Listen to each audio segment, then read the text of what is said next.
Hi hello friends, welcome back to media talks. நான் உங்கள் Mounika. So நேற்றுக்கு நான் ஒரு வீடியோ போட்டிருந்தேன். ஸோ நிறைய பேர் வந்து பார்த்திங்கன்னா என்ன மாதிரி தான் ஃபீல் பண்ணி வீக் ஆஃப் எல்லாமே ஃபீல் பண்ணிகிட்ருக்காங்க. ஸோ மேக்ஸிமம் இந்த வீடியோ வந்து முடிஞ்ச அளவுக்கு வந்து நீங்களும் பார்த்துட்டு ஷேர் பண்ணுங்கள். ஸோ அதாவது டேரக்டர் அண்டு எம்என் டீம் கண்ணில் படும் வரை ஷேர் பண்ணவும் அப்படிங்கிற மாதிரி தான். பிகாஸ் ஏன்னா எல்லாரோட வருத்தமும் அதுதான். கண்டிப்பாக டீம் பொறுத்த வரைக்கும் நமக்கு ஒரு சீன் பிடிச்சிருக்கு, நம்ம எல்லோரும் ஒரு டிஸ்கஸ் பண்ண ஒரு விஷயம்னா அது மாதிரி தான் கண்டிப்பாக சீன் வந்து கொண்டு போயிட்டுருக்காங்க. பிகாஸ் நம்மளோட கமெண்ட்ஸ் எல்லாத்தையுமே வந்து நோட் பண்ணுறதுக்கு தனியாக ஒரு டீம் இருப்பாங்க. ஸோ அது வந்து பார்த்து தான் வந்து பார்த்திங்கன்னா அவங்க வந்து ஒரு சில சீன்ஸில் மாடிஃபிகேஷன் பண்ணி தான் வந்து அவங்க வந்து நமக்கு சீன்ஸ் கொடுக்குறாங்க. ஏன்னா நம்ம நிறைய சீன்ஸ் பார்த்துருக்கோம். நம்ம மனசில் ஒரு கேள்வி இருக்கும், அதை நம்ம கமெண்ட்லேயே டிஸ்கஸ் பண்ணியிருப்போம். அது வந்து பார்த்திங்கன்னா அப்படியே அதுக்கான ஒரு பதில் அளிக்கிற மாதிரி தான் நிறைய சீன்ஸ் வந்து இருந்திருக்கு. நம்ம தாத்தாவோட சீன்ஸாக இருக்கட்டும், அதுக்கப்புறம் வந்து நிறைய சீன்ஸ் நம்ம எக்கச்சக்கமாக சொல்லிகிட்டே போகலாம். ஸோ நம்மளோட கேள்விக்கு பதில் தர மாதிரி தான் வந்து சீன்ஸ் வந்து இருந்துகிட்ருக்கு. அந்த மாதிரி நேற்றுக்கு வந்து பார்த்திங்கன்னா நம்ம ஷேர் பண்ண நம்ம என்ன ஃபீல் பண்ணமோ அதுதான் அவங்களுமே ஃபீல் பண்ணியிருக்காங்க நிறைய பேர். அதில் ஒரு முக்கியமான விஷயம் வந்து அவங்க காவேரி வந்து பூ வைக்கல, கங்காவும் யமுனாவும் பூ வச்சுருக்காங்க அப்படின்ற மாதிரி நிறைய பேர் சொல்லியிருந்தீங்க. பட் நான் பார்க்கல, சாரி ஃபார் தட், நான் நோட் பண்ணல அந்த விஷயத்தை. ஆனால் வந்து பார்த்தீங்கன்னா காவேரி, அதாவது கங்காவும் யமுனாவும் பொட்டு வைக்கும்போது கண்டிப்பாக அந்த இடத்துல காவேரி அட்லீஸ்ட் விஜய் லவ் பண்ணுறாங்க இல்லையா? ஸோ அவங்களுக்கும் அந்த ஃபீலிங் இருக்கும்போது ஸோ நம்ம இந்த இடத்துல விஜய் வந்து வேற எங்கேயும் இருந்தால் கூட பரவாயில்ல, பக்கத்து வீட்டில் தான் இருக்காரு. ஸோ அப்போ கூட அவங்க அதாவது தாத்தா பாட்டிக்கு வச்சுருக்காங்க அந்த சீன். தாத்தா பாட்டி வந்து ஃபீல் பண்ணுற மாதிரி காமிப்பாங்க.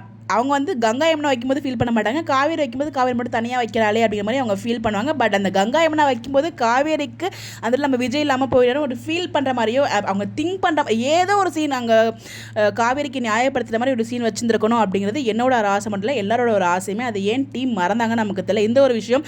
அப்புறம் காவேரி ஏன் விஜய் கிட்ட சொல்லவே இல்லை இந்த வீட்டில் இப்படி ஒரு ஃபங்க்ஷன் இருக்குது அப்படின்னு சொல்லிட்டு. ஏன்னா வந்து பார்த்தீங்கன்னா காவேரி மீட் பண்ணவே இல்லைன்னா பரவாயில்ல விஜயை. ஸோ மார்னிங் முதற்கொண்டு, அதாவது அந்த ஃபங்க்ஷன் நடக்கிற மார்னிங் முதற்கொண்டு மீட் பண்ணுறாங்க. ஆனால் ஏன் விஜய் கிட்ட ஓப்பன் அப் ஆகலை, அந்த ஃபங்க்ஷனை பற்றி ஏன் பேசலை அப்படிங்கிறது எல்லாருக்குள்ளே இருக்க ஒரு மிகப்பெரிய ஒரு வருத்தம். அடுத்த தாத்தா பாட்டி வரும்போது ஏன் அவங்கள வாங்கன்னு சொல்லலை, அவங்க கிட்ட பேசலை. ஸோ அவங்களுக்குள்ள இருக்க விஷயம், அதாவது விஜய் காவேரிக்கு இருக்கிற பிரச்சனை வேற, ஆனால் தாத்தா கிட்ட பேசிருக்கலாமே, ஏன் பேசலை அப்படிங்கிற ஒரு கேள்வி விளக்குள்ள இருந்துட்டு இருக்கு. ஸோ விஜய் வந்து அசிங்கப்படுத்தும் போது ஏன் வந்து அவங்க அமைதியாக இருக்காங்க?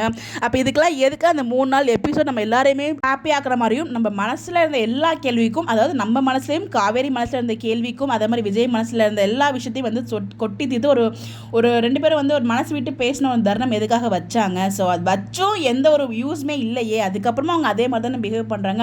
அப்புறம் அந்த சீன் எதுக்கு வச்சிங்க அப்படிங்கிறது எல்லாருக்குமே ஒரு டவுட் இருக்குது. ஏன் அந்த சீன் வச்சிங்க? மேபி இந்த ஒரு ப்ரெக்னென்சி டாக்குக்காக தான் இந்த ஒரு சீனுமே வச்சாங்களோ அப்படிங்கிற மாதிரி எனக்கு இந்த ப்ரெக்னென்சியோட ப்ரொமோ பார்க்கும்போது எனக்கு ஒரு ஃபீல் ஆச்சு. மேபி ப்ரெக்னென்சி வந்து மேபி இப்போ வந்து ஒரு லவ் பண்ணுறாரு, எந்த அளவுக்கு லவ் பண்ணுறாங்கிறது காவேரிக்கு தெரிஞ்சிடுச்சு இல்லையா?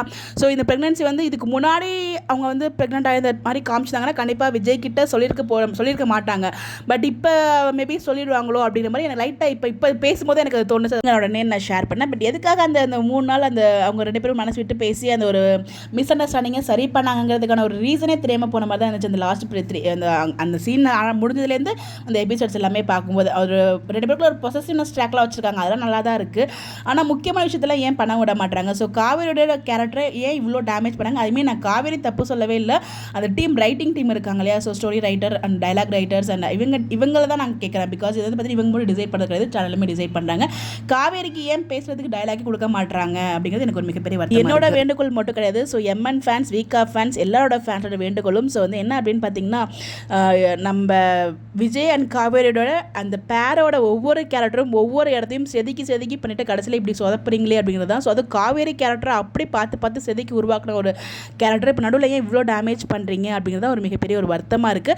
தயவுசெய்து அதை கொஞ்சம் பார்த்து பண்ணால் நல்லாயிருக்கும் நாங்கள் ஃபீல் பண்ணுறோம் எல்லாருமே. அதுக்கப்புறமா அது காவேரிக்கு ஒரு நல்ல அவங்களோட கேரக்டரை வந்து அவங்களுக்கு ஏற்ற மாதிரி ஒரு டைலாக்ஸ்லாம் வச்சு ஸோ அவங்களுக்கான சீன்ஸ் வந்து ஈக்குவலாக கொடுத்தா நல்லாயிருக்கும்னு நினைக்கிறேன். அவங்களுக்கு பேசுகிற மாதிரியோ விஜய்க்கு சப்போர்ட் பண்ணுற மாதிரி ஸோ அவங்க பக்கம் இருக்க நியாயத்தையும் பேசணும், அவங்க என்ன நினைக்கிறாங்க அப்படிங்கிறது நமக்கு தெரியும். இது எல்லாமே வந்து பார்த்திங்கன்னா எம்என் டீம் இதை நமக்காக பண்ணணும். இது எல்லாமே நம்ம சைட்லேருந்து நம்ம எம்என் டீமுக்கு வைக்கிற மிகப்பெரிய ரெக்வஸ்ட். இந்த ரெக்வஸ்ட் எல்லாமே வந்து பார்த்திங்கன்னா நான் பர்சனலாக ஃபீல் பண்ணதும் நம்மளுக்கு கமெண்ட்ஸில் நமக்கு ஒரு சில பேர் ஷேர் பண்ண ஒரு ரெக்வஸ்ட் தான் இது. இது இல்லாமல் உங்களுக்கு நீங்கள் எதுவும் ஃபீல் பண்ணிங்கன்னா மறக்காமல் கமெண்ட்டில் ஷேர் பண்ணுங்கள். அதையுமே நம்ம வந்து நெக்ஸ்ட் வீடியோவில் ஷேர் பண்ணுவோம். இந்த மாதிரி எப்படி தெரிஞ்சுக்க நம்மளோட சேனலை ஃபாலோ பண்ணிக்கோங்க. Bye bye.